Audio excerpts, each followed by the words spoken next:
Managing your Roblox profile in 2025 means keeping your bio up to date, customizing your avatar, and adjusting your privacy settings.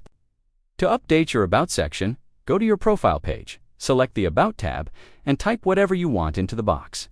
Once you're done, click Save. If you're 13 or older, you can also add social links like YouTube, Twitch, Facebook, or Discord by going to Settings greater than Account Info and scrolling down to Social Networks. You can control who sees these links by adjusting the Visible To option. Customizing your avatar and profile picture is another big part of managing your profile. In the Avatar tab, you can change clothes, accessories, skin tone, and more. To set your profile picture, tap your profile picture icon either on the home screen or your profile page. Then enter the Edit Profile Picture screen.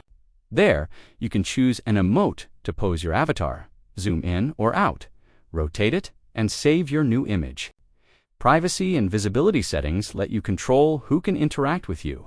In settings under Privacy or Privacy and Content Restrictions, you can decide who sees when you're online, who can see which games you're playing and join your sessions, and who can view the items and badges in your inventory.